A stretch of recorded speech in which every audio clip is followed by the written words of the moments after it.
Hello, you are listening to the Natural Healing Show for UK Health Radio. I'm your host, Catherine Carrigan, medical intuitive healer and Amazon #1 bestselling author. You can find out more about me and my work at catherinecarrigan.com and unlimitedenergynow.com. While you're there, definitely sign up for my newsletter so you can learn even more about how you can heal yourself naturally. Now, our guest today is Jay Hartenbach. We have a really special topic for you because Jay is the CEO of MedterraCBD.com. You can find out more about Jay and his wonderful work at MedterraCBD.com. Welcome, Jay Hartenbach. Thank you for having me, Catherine. Excited to be here. Now, as you know, more than any of us, CBD oil is probably the hottest thing going right now in natural healing. What is the endocannabinoid system in the body? I understand all these organs in our body respond to CBD oil. For our audience, can you explain what is the endocannabinoid system? How does it work? And what systems in the body does CBD oil actually affect? Right, yeah. So the endocannabinoid system is a system that's found throughout the body, and it ties in with the nervous system. And so we've got endocannabinoid receptors or cells that have particularly high cannabinoid receptors strategically located throughout the body. So we'll see that all the way from our lymph nodes to our liver. We see some of those endocannabinoid receptors actually in the brain.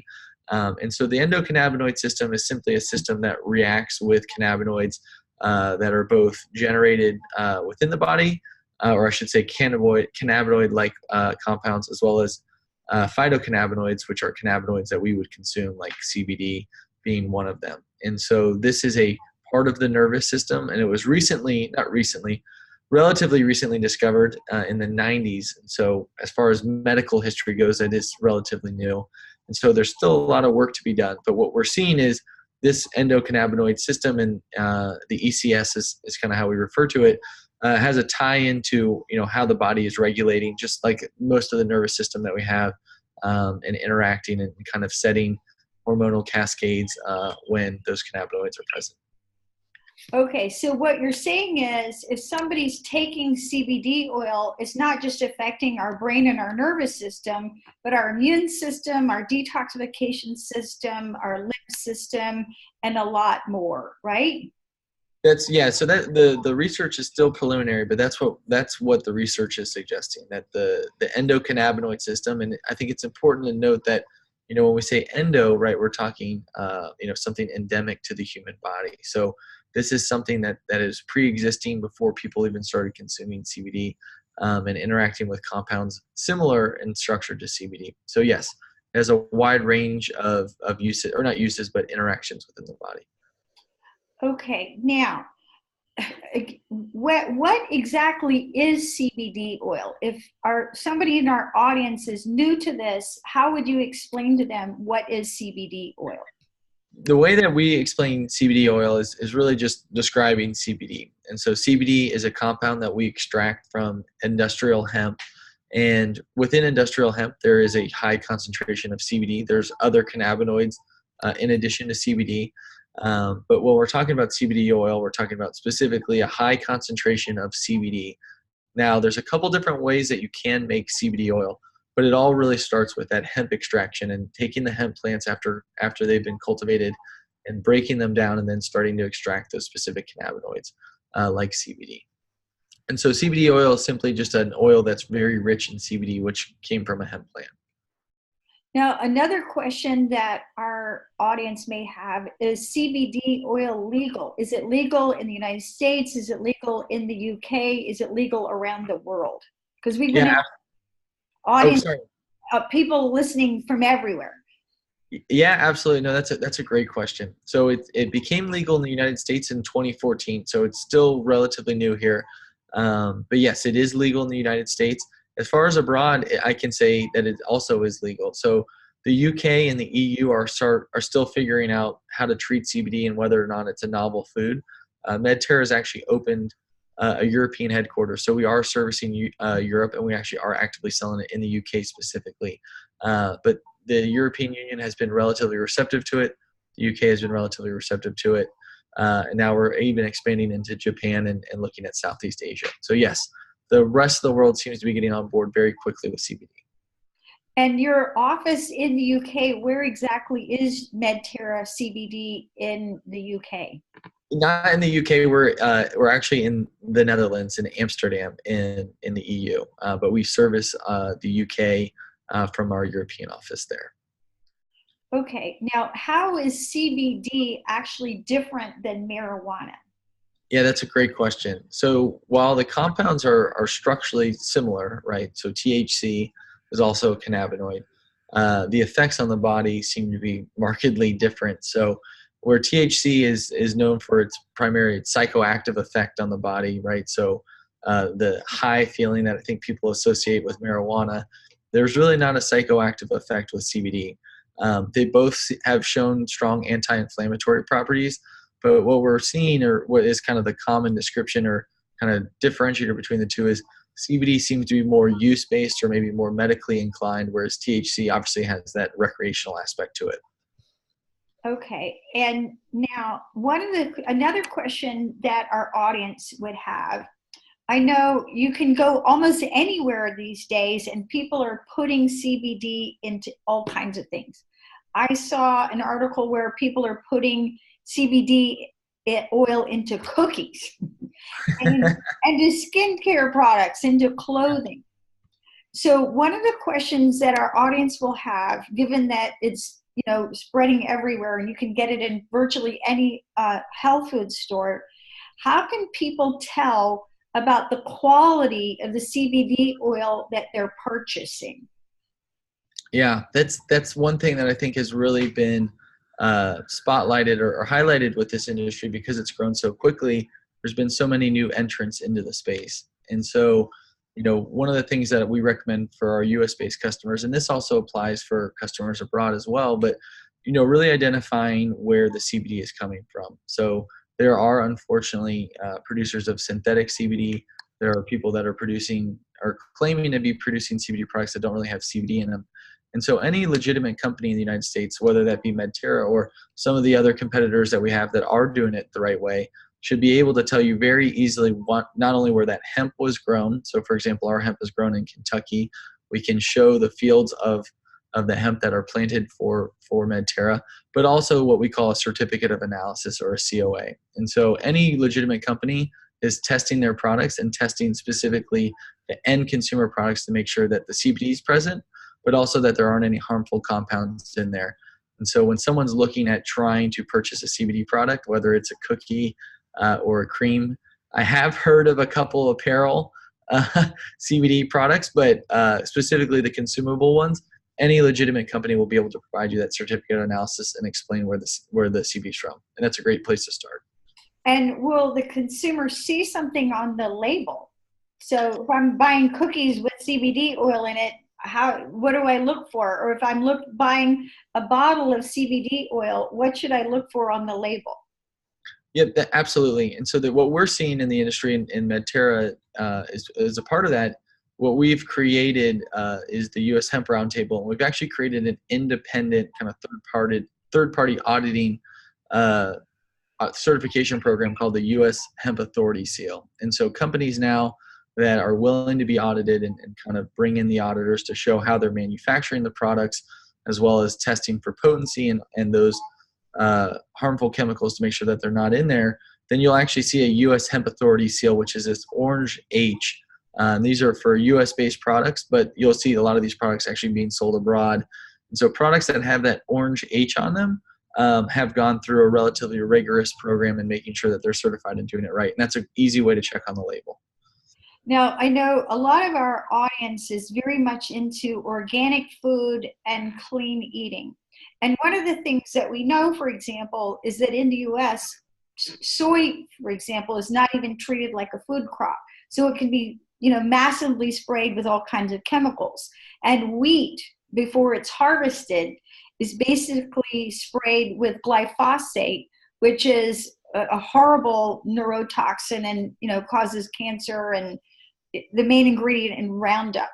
How can people know whether or not the CBD oil, that products that they're purchasing, are not sprayed with harmful chemicals like glyphosate or pesticides or anything else that would adversely affect their health? Yeah, absolutely. Well, first and foremost is making sure when you're working with or looking at purchasing a CBD product, kind of going back to that COA, right? So on that certificate of analysis, you'll also have any third-party compounds or anything, or really you should be testing to make sure that they're not present. So they'll be testing for pesticides, any type of residual solvent, as well as really just kind of any heavy metal or contaminant. So that's a great place to start. Companies that have been around for a while, when we started in 2014, the hemp research pilot program really stipulated on how we could actually grow the hemp and extract the CBD. Now it's being opened up a little bit more, but a lot of these companies that have been around for a while, even though it is the right thing to do, it was also a requirement that we had to grow it pesticide free and made sure that there were no harmful contaminants in the actual cultivation of the hemp. So if you are looking at CBD products, there is something to be said about working with companies that have been doing this for a couple of years, because they've already been forced to abide by those stipulations, and they typically have a more stringent compliance program in place. But a COA is just a great place to start, and a lot of that information should be present on the COA, and they should be testing for that. Okay. No, again, there's so many CBD products out there. Another big question that our audience may have is, if, let's say, somebody goes to the health food store and they buy a bottle of CBD oil, how can they know how to dose themselves? I'm a medical intuitive healer, so if I'm working with a client on any natural healing remedy, I'll tune into that person and say, this is the right amount and this is too much. How can people dose themselves safely with CBD oil? Yeah, I think that, as we do more research, we're kind of starting to identify, and we've already kind of some really good indications on, the tie-in. And what we're looking at is kind of more on a per weight basis. So what's the appropriate serving per milligram per kilogram of that individual? But a really safe place to start, and where we've kind of based our products, we've got kind of a low level, there's a certain threshold where it becomes clinically efficacious for really anyone, right? And so that's where we've kind of started. So even at the lowest concentrations of the products that we're selling, at least there's some type of clinical indication or third-party research identifying that, for example, 15 or 16 milligrams of CBD actually has demonstrated some type of positive effect on a person. I can tell you right now, taking a half a milligram of CBD is probably not going to do anything for any adult, right? And so we definitely know what that base threshold is.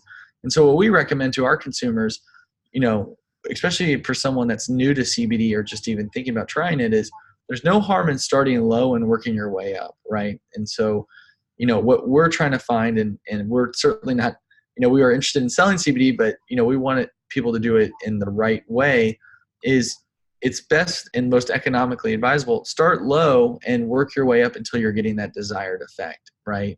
And so the product ranges that we sell start at about 16 milligrams per serving and work their way all the way up to 100 milligrams per serving. So there's a really wide range. And so what we're seeing, if you've got more chronic or severe issues, or maybe you're a little bit larger, then obviously you might need a little bit more CBD than, a 120-pound woman. With that being said, everybody seems to be reacting to it differently based on the omega-3s and omega-6s in your diet also seem to affect the amount of CBD that your body is able to uptake. So my recommendation always is starting low and kind of working your way up based on the effect you're trying to achieve. Now, I know that at medterracbd.com, you have a product called Med Oil CBD Tincture, and it comes in different strengths. So can you tell our audience, just for example, about the different strengths of your CBD oil, and, again, give us some guidelines. So if people are wanting to try CBD for their own health, where they should start, and what dosage, what strength. Yeah, absolutely. And so that's I think the tinctures are a really great place to start, especially for people new to CBD, because the tincture comes with a dropper that allows or that has a measured dropper. So it allows you to kind of alter your serving size. So it's really easy to take a full milliliter, which is equivalent to a full serving size, or a half a milliliter, or some variation in between. And so with that, we always really recommend, if you're, kind of a full size adult, if you're able to, there's a middle concentration, our 1,000 milligrams concentration, which is a great place to start. And you can start with taking a half serving size. And if that works for you, then great. And if you need a little bit more, then you can obviously increase the serving size. And for people, for example, that 3,000 milligram, that's really for people that are already familiar with CBD and are really looking to kind of get to that maximum concentration, because that is obviously more economical. There's a little bit more bang for your buck. And so we offer that 500 milligram really as an entry level, just to maybe dip your foot in the water. And for some people, that's all that they need. That middle ground of that 1,000 milligram is great to kind of go either up or down or stay at that level. And then we've got our more concentrated 3,000 milligram, which has 100 milligrams per serving.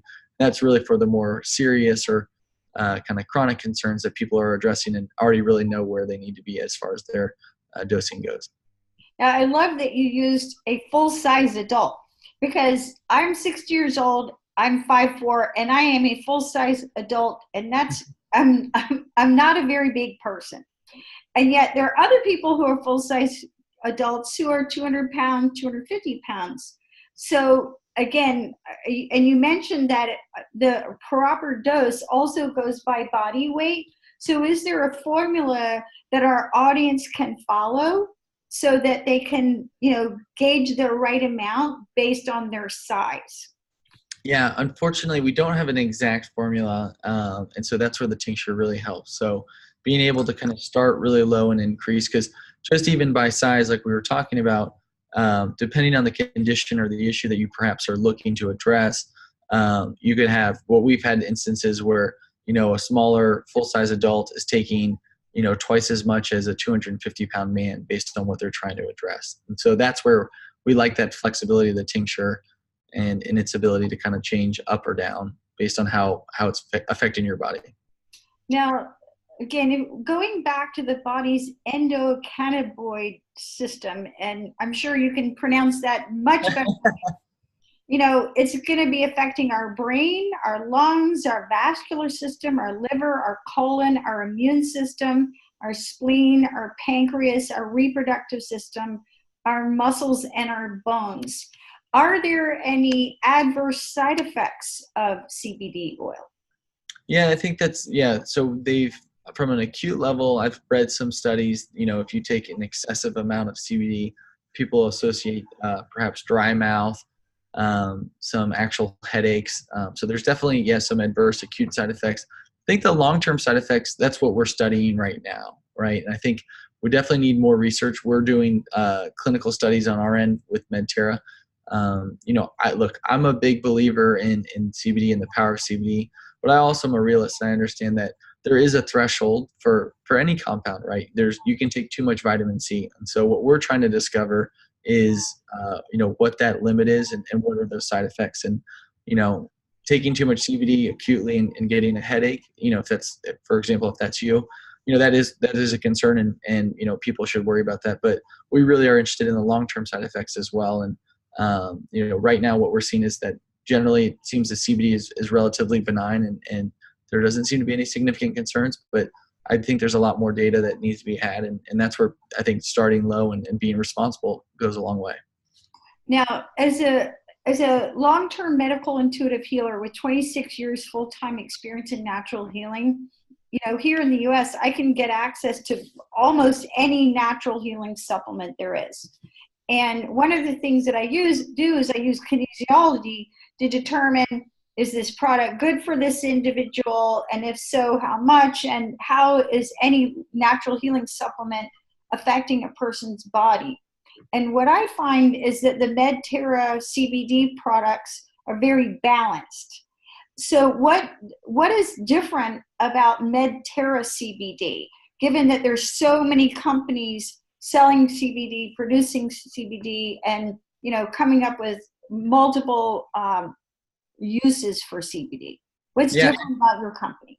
Yeah, I think it's kind of where we started. So when we started Medterra, we actually weren't even selling retail products. We were actually selling to other CBD companies that were ultimately selling to consumers. And so when you're on more of the wholesale side of it, instead of maybe, unique branding or positioning or marketing, you're really selling individuals or kind of marketing your products on your compliance, your dedication to quality, and your ability to kind of be consistent day in and day out when you're supplying those commodities. And so that backbone has been really, I think, helpful as we've expanded into the retail space. So we get all of our CBD from the same farm, right? There's not a myriad or mix of suppliers. It all comes from this farm just outside of Winchester, Kentucky. It's manufactured in the exact same process, time in and time out. And then when we formulate it, we make sure that we test it at multiple levels. So that the 500 milligram is the same 500 milligram that our consumers buy. And so I think that ultimately rolls up and translates to something that, to a product that people can rely on and is balanced, because, there's a lot of people that are entering the space that are, kind of trying to throw something on the shelf or maybe perhaps take a shortcut, because they're trying to cash in on this CBD craze, and they're not necessarily doing the due diligence of where am I buying this from? Who's actually sourcing the CBD? How is it being manufactured? And so at the end of the day, I truly believe CBD is CBD, as long as you're kind of meeting those thresholds and those requirements. Now, how we manufacture and produce the products is a little bit different than most people. We make sure that our products are 0% THC, for our consumers that obviously are sensitive to drug tests. And we also, or for children, and so that there's some things like that that make us unique. But ultimately, I really do think it starts at the plant level and making sure that we're farming and cultivating in a responsible way and from the same consistent source every time. Now, you're the CEO of MedterraCBD.com. What interested you in actually starting a CBD company? Yeah, absolutely. Well, I have to give all the credit to the co-founder with me.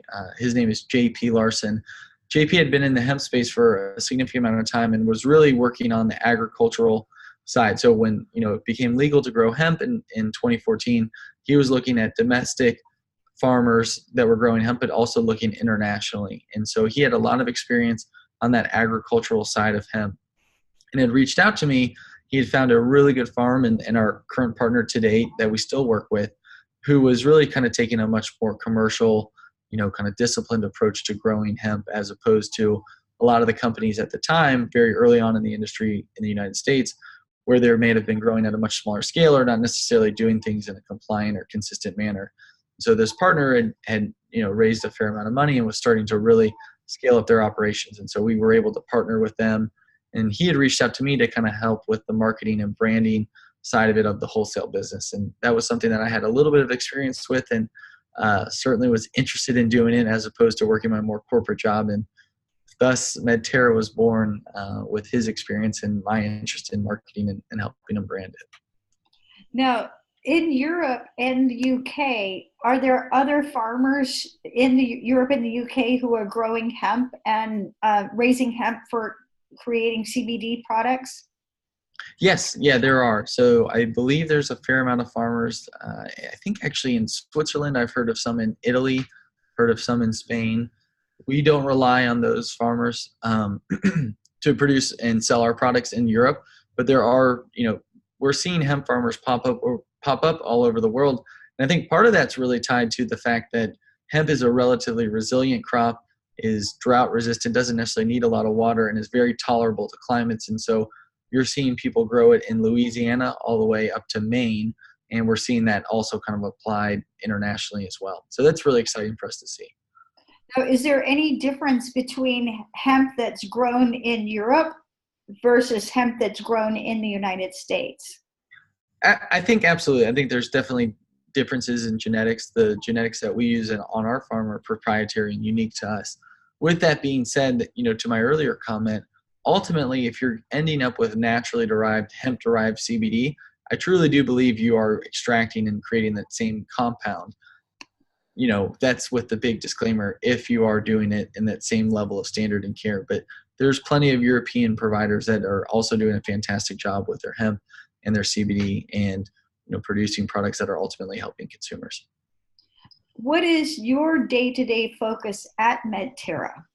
My day-to-day focus is certainly changing. We've started in my living room 2 years ago, and now we employ almost 75 people. And so right now my focus really has been on the marketing and branding and kind of just overall growth and sales of Medterra.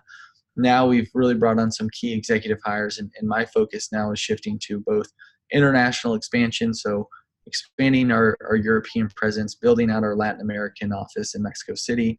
And now what I'm focused on is, kind of some unique product development. We're working on some really cool technology to further enhance CBD. We've actually just signed a partnership with a prestigious medical university in the United States that I can't tell you who it is now, but I can in about a week or so. And so my goal right now is more on the overall strategy and I think expansion of Medterra, as we've really brought on some talented people to take over the day-to-day. Now, let's go back to the health benefits, because I know people who are watching this broadcast are going to really understand. They want to know, well, what's CBD going to do for me? And their scientific research now, I know, is accelerating now that CBD oil is actually legal. What are the proven health benefits of CBD oil? Yeah, so I think, we've got to be careful too, especially now that, for us in the US, we don't want to run afoul of the FDA. What we do know about CBD is that it's a strong anti-inflammatory. And we also know that a majority of the diseases that individuals are afflicted with have some tie into inflammation. And so with those two facts being known, I think that's where we're getting this myriad of uses for CBD, right? So you've got potential uses for things like arthritis, to GI issues like Crohn's disease that have a tie into inflammation. What we're seeing a lot of people have use and success with just CBD in general, not just Medterra CBD, but joint pain, muscle soreness, inflammation. That's where I think people think of the immediate uses. We are seeing some studies that are suggesting that CBD could be a serotonin modulator in the brain, which would help explain maybe its use in treating anxiety, or at least helping with some temporary anxiety as well. So it really is pretty impressive. There's a great website that I recommend to everyone to take a look at. It's called projectcbd.org. And what they've done is fantastic, is they've really compiled all of the different clinical studies that are out there with the various use cases. And so, whether or not you want to learn if it's useful for arthritis to what studies have been done on Parkinson's, they've done a great job in compiling that. And so that's a great resource. It's a free website that people can use, and you can get real factual clinical data as opposed to the anecdotal evidence, which is everywhere these days with CBD. Right. So again, that website is projectcbd.org. Correct. And that's constantly being updated with the latest research, right? That's right. Yeah, and so that's one of the things what we're seeing is, I think people are surprised. There's actually been a fair amount of research done on CBD. It's just done internationally. Now that the US is a little bit more open to it, like, for example, what we're doing with this medical university, we'll start seeing a lot more US-based research, but there is a fair amount out there already. Now, as a medical intuitive healer for decades, I've been an absolute nut about inflammation. And for our audience, this is how I like to explain inflammation. Inflammation is like fire in your body. It breaks down your brain cells, it breaks down your bones and your muscles. It's a primary cause of high cholesterol. It affects your GI system. And as you mentioned, whether it's anytime you have any illness, the ending in itis, such as arthritis, you have inflammation. And by turning down the inflammation in your body, you literally are lowering your stress hormones. Anytime you have inflammation in your body, the stress hormone cortisol is going to go up. When your cortisol goes up, your insulin stops working as well, your metabolic rate goes down, you're stuck in the sympathetic nervous system. So, one of the keys to excellent health, in my opinion, in natural healing is to lower your inflammation, right? So, and are there any anecdotal stories? I know there's research and there's anecdotal stories. Are there any stories from any clients that you've had of Medterra CBD that just really motivate you to keep going every day to do what you do? Yeah, and I've got it. That's the one thing. So unfortunately, I can't share too many of those testimonials, partly because we don't want to make any medical claims. But what I can say is, when we started Medterra, I was the first customer service rep. So I would take the phone calls and then I would pack up the packages. And we would get stories every day. And I think that's what's so impressive about CBD is, if you look at inflammation and its potential anti-inflammatory properties, that's not something that's gender specific. That's not something that's age specific. So I was always impressed by just the wide variety in all walks of life that really seem to have a benefit or a potential benefit of using CBD. So I can't talk about any specific stories only just because I don't want to run afoul of our good friends at the FDA. But what I can say is there's a lot of interesting research out there, and it's certainly not limited to a certain group of people. Now, I know that my 82-year-old mother recently told me that she went to the health food store and bought CBD oil. And when my 82-year-old mother is buying CBD oil, then I know that it's become mainstream, right? Yeah, So absolutely. where do you see the future of CBD going? Yeah, I think that's a great question. We're just really scratching the surface. I think having these major retailers, so we're being carried in CVS and Walgreens and now in Albertsons. And so as we get these more nationally recognized major retailers, I think we're really going to enter into this mainstream push for CBD. And so it's really hard to tell. The industry itself has really doubled year over year since its inception. And so where does that end look like? I think if we're talking about anti-inflammatory potential, and the myriad of diseases that people are afflicted with ties to inflammation, I think what I do see the future is that it's not going to be a pure CBD product, right? So while the tincture is still our most popular seller, I think the real value for CBD is recognizing that there's all these other really healthy compounds that can be included with CBD, and that's where the future comes in.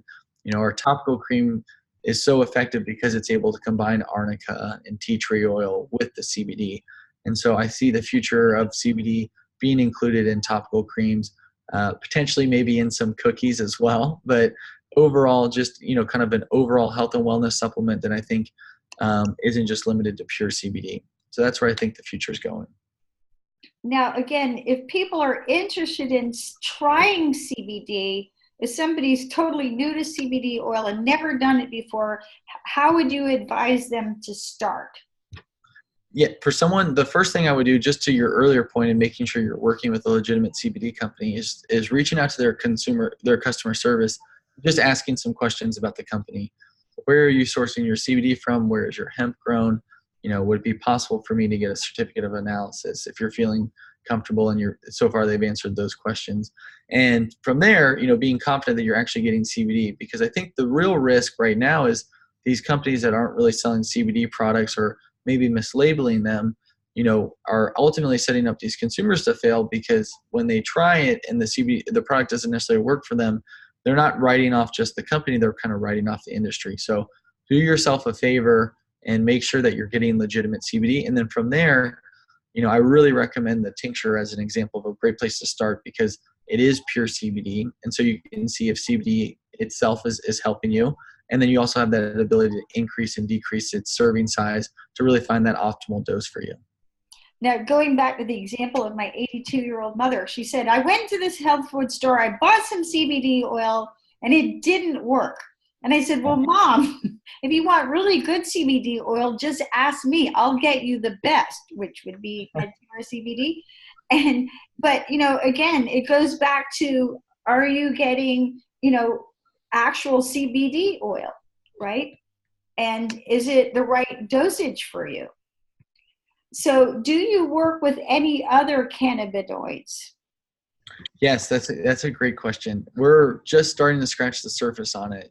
So there's been this big push on CBD, and now what other cannabinoids, because we've got this wonderful hemp plant, and we know that there's over 100 different cannabinoids.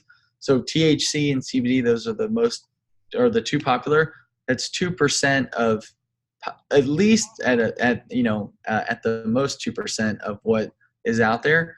So what we're seeing right now is there's a big interest in CBN as one example as a cannabinoid. We're seeing that have a dramatic potential to help with sleep and insomnia. And so we're starting to expand and kind of play around with that and how we can include that in our formulations. CBG is also a really interesting cannabinoid that's showing antibacterial and really effective potential for actually cancer, as well as just general anti-inflammatory properties. So I think we are just getting started, and CBD is going to be one of many cannabinoids that we're using on a day-to-day basis. And I think ultimately what we're seeing is there's just been this large push for just general health and wellness in the US and abroad as well. And having a natural alternative to some of the synthetic products that we've been taking, I think is really resonating with people. And the timing for CBD to become legal and gaining its popularity is really coinciding with just overall people trying to be a little bit healthier and a little bit better off. Now, of course, here at the Natural Healing Show, we're wanting to empower people with natural means. In the United States, the leading cause of death for people under 50 is now drug overdose. So it's becoming more and more important that we learn about natural healing and that we take advantage of this so that we're staying away from drugs that kill us. My 8th book, The Difference Between Pain and Suffering, is about how to get out of pain naturally. And I wrote it because so many people are taking drugs, legal drugs, that actually kill you. So, for example, the opioid drugs will set you up for depression, anxiety, and dementia and affect your brain chemistry and not necessarily get you out of pain. Now, you mentioned cancer. And of course, the 3 primary risk factors for cancer are inflammation, because again, it's like fire in the body. And when you lower inflammation, you lower your risk for all kinds of diseases. So again, 3 risk factors for cancer: inflammation, impaired detoxification, and lastly, of course, stress. And everybody's got stress. So from your experience and from the scientific research, how does CBD oil benefit people suffering from cancer? Yeah, that's one. I know there's a lot of interest in that, and I think there's a lot of research that needs to be done. So we don't necessarily know if CBD. Some of the preliminary research shows that it could potentially be helpful, but that's something that I think we're definitely being careful with, just because we don't want people to be disappointed or rely on something. So probably can't make any comments on CBD being actually used for cancer, but we definitely know that it is a popular product with people that are considering their options. So. Right. And then, of course, we're talking about pain, and pain affects everybody, whether you are playing golf and you strained your elbow, or you're doing yoga and you did a little bit too much and you hurt your hips or your knees. So how can CBD oil be used to lower everyday aches and pains? Well, I think that's, so CBD with its anti-inflammatory properties can really help with the aches and pains that are associated with exercise or, just joints in general. And so we don't necessarily know the actual mechanism of action. We just know its ability to actually help with that inflammation. And typically that inflammation, so if we're thinking about sore muscles or sore joints, that's actually what's driving that pain. So if we're able to address or help with that, there's obviously some benefit to be using CBD. And so when we've got those sore joints or sore muscles, something that you can apply locally seems to be effective and certainly worth trying. Now, how does CBD oil compare with other known anti-inflammatory substances such as turmeric or ginger? Yeah, that's a great question. So turmeric is absolutely fantastic. Ginger is wonderful as well. And that's where I think the real opportunity lies, is not saying, hey, we need to take CBD over turmeric or turmeric over CBD, but what's the benefit of potentially combining those? Because they all interact with the body in a little bit different way. They might ultimately get the end result, but does a CBD plus a turmeric actually further enhance the effect? We're seeing that in actually our preliminary research. And so you'll see a lot of the MedTerra products coming out. Actually, some of the research that we're doing with that medical university is taking CBD and combining it with ginger and turmeric because of how powerful all 3 of them are together. And we're seeing a 1 + 1 + 1 not equal 3, but a lot more than that. So, we're seeing CBD, I think, in some instances can be a more powerful anti-inflammatory than turmeric. Maybe turmeric can have some other cases where it's a little bit better. The biggest issue with turmeric right now is the actual bioavailability. And so CBD also suffers from that issue. Some of the technology that we're coming out with and what's in the works, I know from other companies, is really also increasing that bioavailability. So you don't have to take 500 milligrams of turmeric every day. You could take a much lower amount and still get the same benefits. Right. And if you've ever overdosed on turmeric, which I personally have, I remember one time I was juicing and I got the fresh turmeric from the market. And if you eat too much turmeric, it will upset your stomach. So even, again, it goes back to too much of a good thing. Now, you talked about your CBD oil cream that we can apply topically. So what are the natural healing substances in your CBD oil muscle cream? Yep. So we've got obviously CBD. We've got arnica, which is a really powerful herb that we use, or extract that we use for pain. We've got coconut oil in there that actually helps with the penetration beyond the dermis. We've got tea tree oil, which shows to have anti-inflammatory properties. We've got orange peel oil, which also gives it a nice scent, but also helps with inflammation as well. So there's a laundry list of ingredients in there, but really that arnica CBD combination with the coconut oil to really drive the penetration is really helping the efficacy of that product, and really is a popular product with athletes and those that are trying to stay active. And I know that CBD oil, recently we had Dr. Michael Bruce on our radio show, and he's one of the world leading experts on sleep disorders. Yeah. And he recommends combining melatonin, which is a hormone that helps you sleep deeper, with CBD. So how do you recommend that people combine CBD with melatonin in order to improve their sleep? Yeah, absolutely. We're seeing a lot of efficacy from that. So we actually have a product that takes melatonin and combines it with CBD, but you can also take the two separately. And I think the biggest thing that we're seeing is CBD seems to be creating that relaxation. It doesn't actually put you to sleep. That's a misconception I think a lot of people have, is that CBD will actually put you to sleep. No, it can generate obviously a sense of relaxation, and then that melatonin actually helps you go to sleep. And so I think those two work really well together, because for those people that have taken melatonin before, you might fall asleep, but if your mind isn't at ease, it's a relatively short sleep. And so those two products seem to work really well together, and we're having a lot of success with our melatonin plus CBD sleep tablet as well. Now, we also have to talk about drug side effects and drug combinations. I know many people in our audience may be taking prescription medications prescribed by their medical doctors. And here at the Natural Healing Show, we want to encourage everyone and not make any judgments about people who are using prescription medications. But how can someone tell whether the CBD oil is going to be safe to combine with other medications that they happen to be taking, whether it's cholesterol medication or diabetes medication or any other form of medication? Yeah, I think that's actually one of the most important questions that people need to be asking before they take CBD. And so what we're seeing is there is actually some drug interaction. So for those individuals that are taking opioids and looking to potentially maybe reduce their opioid intake with CBD, they've got to be really careful, because those actually compete in the body and actually compete with liver enzymes. And so any type of individual that's taking a prescription opioid, individuals that are taking anti-seizure medications also seem to be having contradictions with CBD.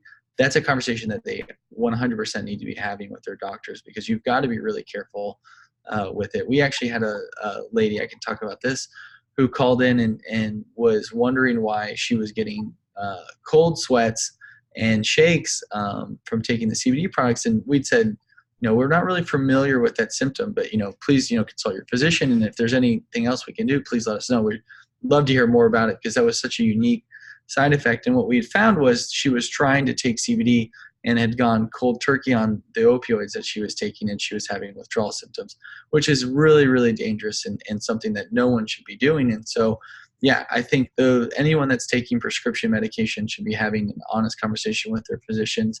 And, the fortunate thing is, and now in 2019, most physicians are at least familiar with CBD to, give an honest, unbiased answer. And so that's a great place to start. But, specifically opioids, we've seen blood thinners and anti-seizure medication having the largest potential for a contradiction with CBD.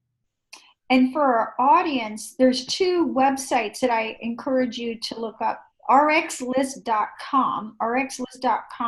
You can look up the individual side effects of your drugs. If I have any client who's on prescription medications, I say, look up the side effects of your drugs. You need to be an informed consumer. And then there's a wonderful website called ehippocrates.com. And if you're taking more than one medication, which a lot of people are, you can go to ehippocrates.com and look at how everything's interacting, and look up the side effects of how everything that is everything's interacting. And, talk to your doctor, also talk to your naturopath and your natural healing practitioners. I know for myself, part of what I do is I parse through all the supplements that people are taking. I see lots of people who are literally making themselves sick by taking too many natural supplements. So just because it comes from the health food store doesn't mean it's actually good for you, or that you're taking the right amount. So you need to be consulting with someone. So Jay Hartenbach, CEO of MedTerraCBD.com. Any final thoughts for our audience? No, just more than just Catherine, I obviously appreciate the time, and obviously with CBD, I think having that responsibility and making sure you're asking the right questions if you've never taken CBD before really is ultimately going to set individuals up for that level of success and actually hoping to achieve the results that they're looking for. So, and if they've got any questions, they're certainly welcome to call MedTerra, and we can answer any questions. And if they go with another CBD company, then that's absolutely wonderful. At least they're a little bit more educated. Okay, you've been listening to Jay Hartenbach, the CEO of MedTerraCBD.com. This is Catherine Carrigan, medical intuitive healer, Amazon #1 bestselling author. And you can find out more about me and my work at CatherineCarrigan.com and UnlimitedEnergyNow.com. While you're there, definitely sign up for my newsletter so you can learn even more about how you can heal yourself naturally. And remember, whether you're using CBD oil or any other natural healing remedy, be an informed consumer, find the best companies with the most pure products, and figure out the right dosage for you. Thanks so much for listening, and we'll see you next time.